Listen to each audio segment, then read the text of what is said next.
नमस्कार साथियों। पहले हिंदी में और उसके बाद अंग्रेजी में। 2014 से अब तक की यात्रा तो है ही, लेकिन भारतीय जनता पार्टी या उससे पहले के जो इनके अवतार रहे, उनकी एक पद्धति है, उनका एक तरीका है कि वो भावनात्मक स्तर पे हम सबको व्यस्त रखने की कोशिश करते हैं।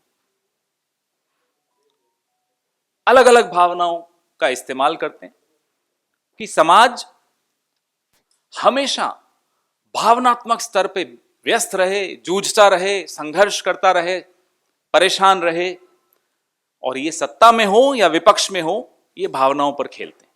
भावनाएं कौन कौन सी हैं? नफरत, भय, अलग अलग भावनाएं अलग अलग तरीके से बार बार नए नए विवाद पैदा करेंगे ताकि हम समाज आपस में समूह एक दूसरे से नफरत करते रहें, डरते रहें, डराते रहें। और जब ये सत्ता में होते हैं तो ये और काम आती है ये पद्धति इनकी, क्योंकि फिर जो इनकी विफलताएं हैं उस पर चर्चा नहीं हो, उसकी तरफ लोगों का ध्यान नहीं जाए, क्योंकि लोग व्यस्त रहेंगे, नए नए विवाद होंगे। ये अगर आप विश्लेषण करेंगे तो आपको बड़ा स्पष्ट तौर पे दिखेगा जिस तरह से, जिसको अंग्रेजी में कहते हैं मैन्युफैक्चरिंग कंट्रोवर्सीज, कैसे ये मैन्युफैक्चर करते हैं कंट्रोवर्सीज को, और कुछ हद तक, कुछ समय तक सफल होते हुए दिखते हैं। लेकिन एक भावना ऐसी है, यह भी इन्हीं की देन है। जब ये भावनात्मक स्तर पे बात करते हैं तो चलिए हम भी भावना ही की बात कर लें, और वो भावना है सफरिंग। वो किसान सफर कर रहा हो, परेशान हो रहा हो, बेरोजगार नौजवान परेशान हो रहा हो, मिडिल क्लास परेशान हो रही हो, पेट्रोल डीजल खरीदने के वक्त मैं और आप जब पेट्रोल स्टेशन पर खड़े होते हैं और जेब में से कार्ड निकाल कर देते हैं तो वो परेशानी जब आती है, कीमत बढ़ी हुई दिखती है तो, और मोदी जी का मुस्कुराता चेहरा भी सामने दिखता है तो, वो भी एक भावना है। वो एक ऐसी भावना है जो हम सबको एक कर रही है। ये इनकी जो, ये जिन भावनाओं पे खेलते हैं, हमारे में विभाजन पैदा करते हैं, हमें बांटने की कोशिश करते हैं। लेकिन suffering is an emotion which unites us all, whether we are farmers, whether we are middle class, whether we are unemployed youth, whether we are government employees. पिछले 6 साल और 8 महीने, अभी 9वां महीना चल रहा है इस सरकार को, 6 साल 9 महीने मान लेते हैं, 6 साल 9 महीने में 20 लाख करोड़ से ऊपर यह सरकार, कुछ लोग कहेंगे कमा चुकी है, कुछ लोग कहेंगे लूट चुकी है, एक्साइज ड्यूटी पेट्रोल और डीजल पर लगा 20 लाख करोड़ से ज्यादा ये अर्जित कर चुके हैं। मई 2014 में जब डॉक्टर मनमोहन सिंह की यूपीए सरकार चुनाव हारी, तब अंतर्राष्ट्रीय मूल्य क्रूड ऑयल का $108 प्रति बैरल था। तब पेट्रोल की कीमत, दिल्ली की बात कर लेते हैं, दिल्ली में पेट्रोल की कीमत 71 रुपए 51 पैसे पर लीटर थी, और डीजल की कीमत 57 रुपए 28 पैसे पर लीटर थी। याद रखिए, क्रूड ऑयल की कीमत अंतर्राष्ट्रीय $108 पर बैरल जब थी, तब पेट्रोल 71 रुपए 51 पैसे पर लीटर पर दिल्ली में बिकता था, और डीजल 57 रुपए 28 पैसे प्रति लीटर दिल्ली में बिकता था। फरवरी 1, 2021 पे आ जाते हैं अब, जब अंतर्राष्ट्रीय मूल्य $54.41 है, आधा, और दिल्ली में पेट्रोल आज 89 रुपीज 29 पैसे पर लीटर मिल रहा है, 90 रुपए पर लीटर से थोड़ा सा कम, और डीजल 79 रुपीज 70 पैसा, 80 रुपए से थोड़ा सा कम। अंतर्राष्ट्रीय मूल्य आधे हो गए, पेट्रोल और डीजल की कीमत इतनी बढ़ गई, बेतहाशा बढ़ गई, 46 दिनों में 19 बार बढ़ी। पिछले 6 साल 8 महीने में जो मोदी टैक्स, जिसको मैं कहना चाहूंगा, जो एडिशनल एक्साइज केंद्र सरकार ने लगाई पेट्रोल और डीजल पर, पेट्रोल पर 23 रुपए 78 पैसे प्रति लीटर बढ़ी और डीजल पर 28 रुपए 37 पैसे प्रति लीटर बढ़ी। यह मोदी टैक्स है। मतलब डीजल पर 820% और पेट्रोल पर 258%। ये चौंका देने वाला आंकड़ा है। अब आपको समझ में आ रहा होगा कि ये रोज हर 10 दिन में, हर 15 दिन में नई नई भावनाओं को लेकर, नई नई विवादों को लेकर आपके सामने क्यों आते हैं। क्योंकि वो नहीं चाहते कि हम और आप भौंचक्के रह जाएं, हैरान रह जाएं इस आंकड़े को देखकर। 820% आपने डीजल पर मोदी टैक्स बढ़ाया, 258% पेट्रोल पर आपने मोदी टैक्स बढ़ाया। अंतर्राष्ट्रीय मूल्य आधा हो गया, लेकिन आप देखिए, आपकी और मेरी जेब से पेट्रोल और डीजल, उसमें कोई फर्क नहीं पड़ता कि मेरा मजहब क्या है, मेरी जाति क्या है, मेरी भाषा क्या है, मेरा जेंडर क्या है, मैं गांव से आता हूं या मैं शहर से आता हूं, हम सब पर ये सफरिंग, ये परेशानी हम सबके लिए एक है। इसलिए मैं कहता हूं ये एक ऐसी भावना है जो हम सबको एक कर देती है। तो 20 लाख करोड़, पहले भी इस मंच से मेरे वरिष्ठ सहयोगी अजय माकन जी ने यह प्रश्न पूछा था, ये 20 लाख करोड़ गया कहां? इसका प्रभाव किसी भी क्षेत्र में, एमएसएमईज में, कृषि सेक्टर में, रक्षा क्षेत्र में कहीं दिखता हो तो बताइए। मेरी और आपकी जेब से पैसा ज्यादा जा रहा है, मेरी और आपकी जेब में पैसा कम आ रहा है, और चारों तरफ जो सरकार जहां दिखती है वहां सरकार का एक भयावह रूप तो दिखता है, लेकिन सरकार कुछ अच्छा करते हुए किसी के लिए नहीं दिख रही। क्या इसको हम आपराधिक षड्यंत्र कहें सरकार का, कि सिर्फ कुछ चुनिंदा उद्योगपतियों के लिए आप सरकार में आए हैं, उनके लिए आप काम कर रहे हैं, आपकी और कोई चिंता आपको नहीं है, न किसान की, न नौजवान की, न सरहद पे जवान की, न महिला सुरक्षा के विषय में आप चिंतित दिख रहे हो। आप कहीं भी, कोई भी, आपके माथे पर चिंता की लकीरें नहीं दिख रही। आखिर ऐसा क्यों है? हम यह मांग करते हैं कि ये जो मोदी टैक्स है, जो एक्साइज ड्यूटी आपने बढ़ाई है पिछले 6 साल 8 महीने में, कम से कम आप उसको वापस कर दीजिए। उसको अगर आप वापस करेंगे तो आज की तारीख में दिल्ली में पेट्रोल 61 रुपए 92 पैसे प्रति लीटर पर आ जाएगा। आज की तारीख में दिल्ली में डीजल 47 रुपए 51 पैसे प्रति लीटर पर आ जाएगा। क्या यह राहत हर व्यक्ति को, हर हिंदुस्तानी को नहीं देनी चाहिए?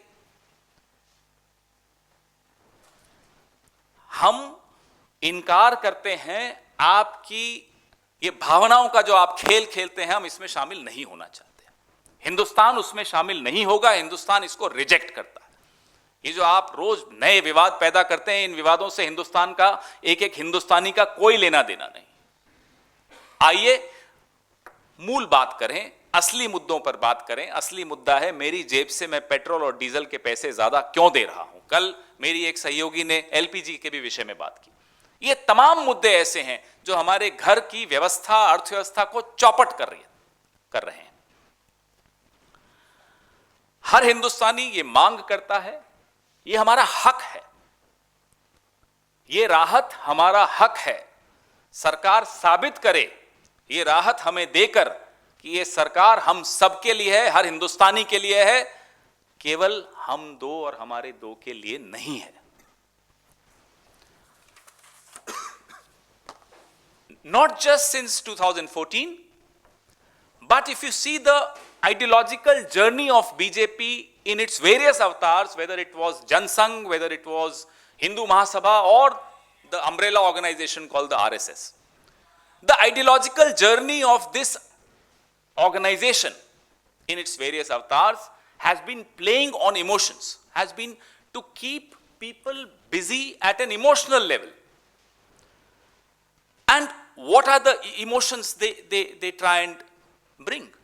Anger, hatred, fear. Fundamentally, these three emotions on which they operate. They borrow from mythology, they borrow from their version of history, they borrow from the WhatsApp universities. I call them WhatsApp nurseries. They are not universities. University is a temple of education. These are WhatsApp nurseries. They'll borrow from everywhere to generate these emotions and try and create divisions amongst each other in the society. They need villains. They'll create villains so that all our collective emotions are directed towards some villains, artificial controversies, artificial emotions. That's the modus operandi of the regime which is in power. Why do they do that, you will ask? It's a very obvious question. They do this to keep us blinded. They do this to keep us blinded by overwhelming emotion. You know, these are powerful emotions. Hatred is a powerful emotion. Anger is a powerful emotion. Fear is a powerful emotion. So they'll use these emotions to keep us blinded. Why do they want us blinded? So that we do not see the misgovernance, the examples of misgovernance all around us. Whether it's the unemployed youth, whether it's the suffering farmer, whether it's the suffering middle class, whether it's the collapse of MSMEs, whether it's the total breakdown of the economy, not just of the overall economy, but of our household economy also. They do not want us to discuss and deliberate and think and focus on the actual issues, actual examples of their misgovernance. So the strategy you can see very clearly. Why do they create these controversies? To keep us busy. They choose to use these emotions to divide us, but then there is another emotion which unites us. And that too has come from them. That emotion is of hardship, of suffering. 45-year record of unemployment leads to suffering. Irrespective of what my religion is, what my caste is, what language I speak, what belief system I profess, what clothes I wear, what food I eat. Everybody is one in suffering. Whether it's the farmer, whether it's the unemployed youth, whether it's issues of women's safety, whether it's overall breakdown of the economy, each one of us has suffering which unites us. Over the last 6 years and 8 months, 9th month now, almost 7 years, the government has, you want to call it earned, you want to say looted, choice is yours, 20 lakh crores through excise duty on petrol and diesel. 20 lakh crores. In May 2014, when Dr. Manmohan Singh's government demitted office, the international crude oil price was $108 per barrel. And how much were we paying for petrol and diesel in Delhi? Let's just use the example, a base example of Delhi for everybody's convenience. In Delhi, we were buying petrol for 71 rupees and 51 paisa per liter and diesel for 57 rupees and 28 paisa per liter. Imagine, crude oil was $108 per barrel, May 2014, and we were paying 71.51 rupees per liter of petrol and 57.28 rupees per liter of diesel. Come to February 1, 2021, this year, this month. The international crude oil price is $54.41, half of what we were paying in 2014 May. $54.41 per barrel, and today petrol is 89 rupees 29 paisa per liter in Delhi and diesel is 79 rupees 70 paisa per liter in Delhi. Why this difference? Over the last 6 years, the additional excise burden, and let's call it the Modi tax, over the last 6 years, the Modi tax on the common consumer has been increased by rupees 23 and 78 paisa on petrol and rupees 28.37 paisa on diesel. In percentages, you'll be shocked, 820% on diesel and 258% on petrol. Now you know why they want us busy fighting each other. Now you know why they want us busy living those fake emotions through fake controversies. As we have seen, the government has earned 20 lakh crores from the consumers of petrol and diesel through Modi tax over the last 6 years. Do we see the impact of this spending in any sector? Whether it's the MSMEs, whether it's defense, whether it's agriculture, whether it's measures to reduce unemployment in the country, where do you see the impact of spending this 20 lakh crores? Whether it's government employees, is it criminal and willful negligence by the government or gross mismanagement or misgovernance? Whatever it is, why should the common Indian pay the price for a government which is working only for a handful of its crony capitalist friends? We demand an immediate withdrawal of this additional Modi tax imposed over the last 6 years and 8 months. This in itself will reduce petrol price in Delhi. Today, if they withdraw this Modi tax, the petrol price in Delhi will be 61 rupees and 92 paisa. And the diesel price in Delhi would be 47 rupees and 51 paisa. They can do this with one stroke of pen. Whose pen? Let them decide whether it's Nirmala ji's pen, whether it's Modi ji's pen. We don't know who's running this government, whether it's some crony capitalist's pen. Use anybody's pen, but use it for God's sake. People deserve this relief. Every single Indian deserves this relief. India refuses and rejects manufactured controversies, fake outrage, and state-sponsored distractions. All these are state-sponsored distractions which you see on your prime time debates. We reject this. India deserves a government which works and thinks for every single Indian and not just a government of, to quote my leader Rahul Gandhi, not just a government of hum do hamare do. Your questions, please.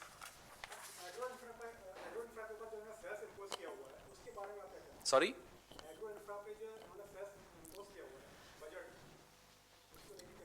We have been very clear, हम बहुत स्पष्ट तौर पे कह चुके हैं, दूसरी बार इसी मंच से दोहरा भी रहे हैं कि आप जो आपने ये एडिशनल एक्साइज लगाई है, आप इसको कम करिए. उसी में अगर आप 61 रुपए पे पेट्रोल को ले आएंगे तो इसमें क्या बुराई है? आप किसी एक क्षेत्र से पैसा निकाल रहे हैं कहने के लिए कि भाई मिडिल क्लास को राहत दे रहे हैं. हम ये नहीं बोल रहे, हम आपको कह रहे हैं आप अपनी जो एक्साइज जो आपने मोदी टैक्स लगाया है वो कम कर दीजिए, वो हटा दीजिए. तो डीजल 57 रुपए 51 पैसे पे बिकेगा, पेट्रोल 61 रुपए 92 पैसे पर बिकेगा.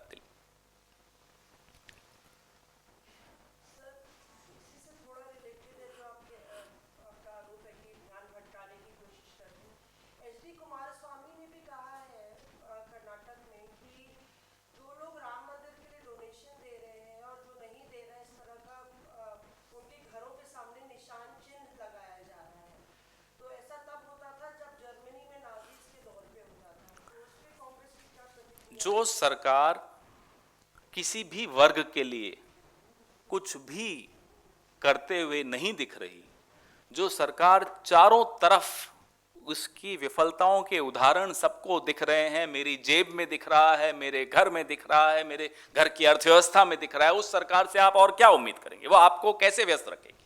वो यही काम करेगी. इनका एजेंडा सिर्फ और सिर्फ कुछ लोगों को लाभ पहुंचाने का है और खुद को सत्ता में रखने का है.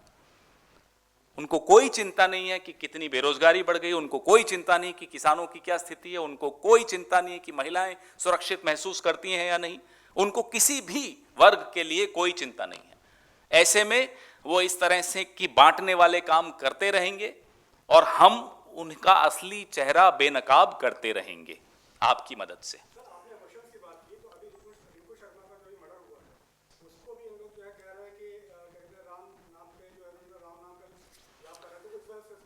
जैसा मैंने आपको कहा, समाज में कोई घटना दुर्घटना कुछ भी हो, उसमें कानून सबके लिए एक है, था और रहेगा। किसी भी उदाहरण को इस्तेमाल करके आप इन मुद्दों से ध्यान न हटाएं तो अच्छा होगा।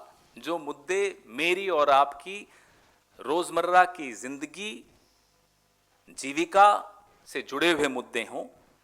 आज जब आप महीने के अंत में अपना हिसाब करते हैं तो आपने पेट्रोल, डीजल और एलपीजी गैस पर कितना खर्च किया, उसकी तुलना कीजिए कि आज से 1 साल पहले कितना करते थे, 2 साल पहले कितना करते थे। आपको समझ में आएगा कि आपकी घर की अर्थव्यवस्था चौपट होने की दिशा में अग्रसर है।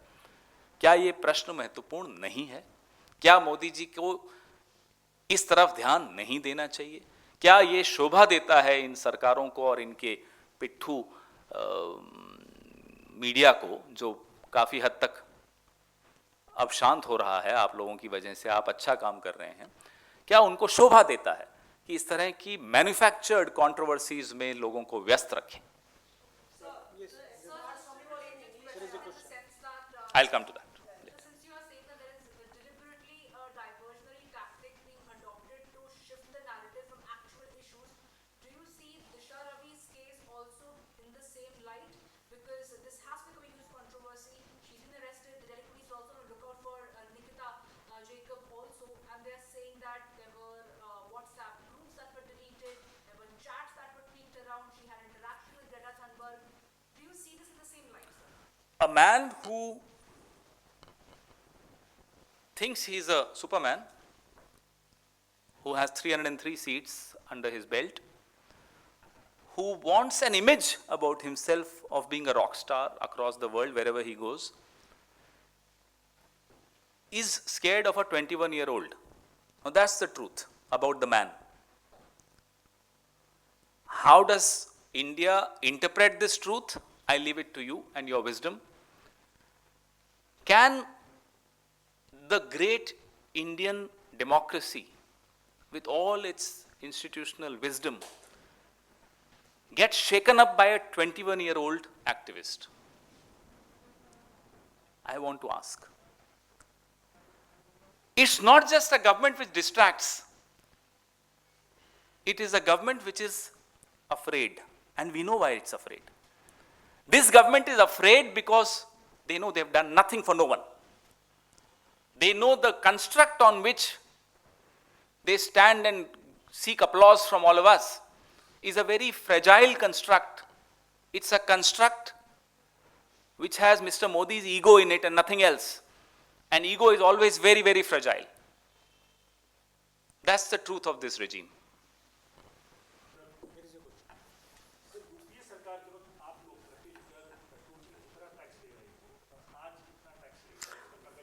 I have put a table in this press release which will give you all the details of the comparative, तुलनात्मक पूरा, उसमें कितना टैक्स उस वक्त था, कितना अब है, कैसे 820% बढ़ाया और कैसे पेट्रोल पर 258% बढ़ाया, वो सारा उसमें तुलनात्मक अध्ययन उसमें दिया हुआ है।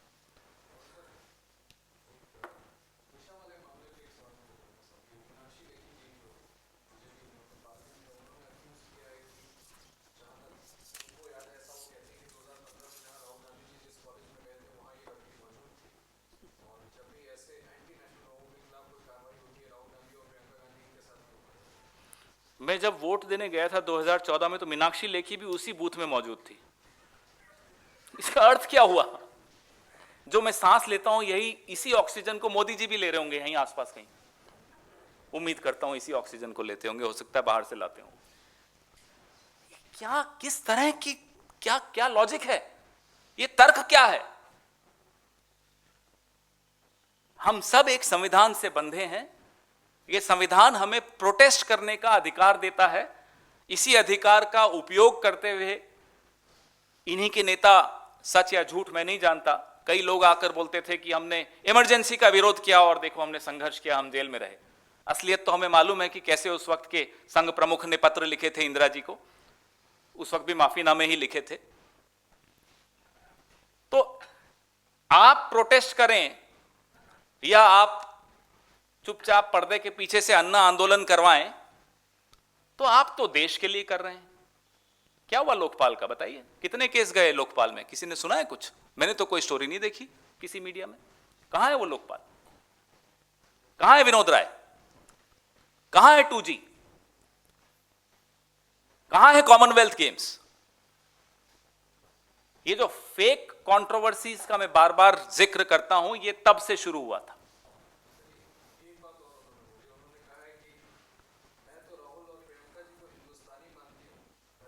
अरे बहुत बहुत धन्यवाद।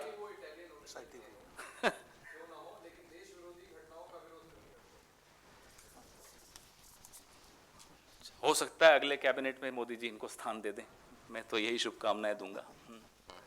You wanted in English? Why don't you ask me the question in English? I'll also test your English. Sir, Mr. Kumaraswamy had commented on the collection on the Ram temple, saying that houses were being marked, those who were giving the donation and not giving, and it was similar to the Nazi Germany. As I said in my opening remarks in the press conference, this is a government which is aware of its all-round failures, whether it's in the direction of unemployment, whether it's the farmers, whether it's the overall economy, whether it's MSMEs, whether it's government employees, defense sector, any sector. The government is aware of its failures. Therefore, what does the government do? The government and this regime and this ecosystem tries to play on our emotions. Emotions of anger, emotions of hatred, emotions of fear, and through those emotions they create divisions. These are state-sponsored distractions. They don't want us to discuss price hike, petrol, LPG, diesel, unemployment, MSMEs. They don't want us to discuss any of this, because this will show them the mirror. They don't want to see the mirror. Therefore, they use all these stunts and try and divide the society. But India is resilient. India has resisted all such attempts in the past, and this government is in for a huge shock very soon. Thank you.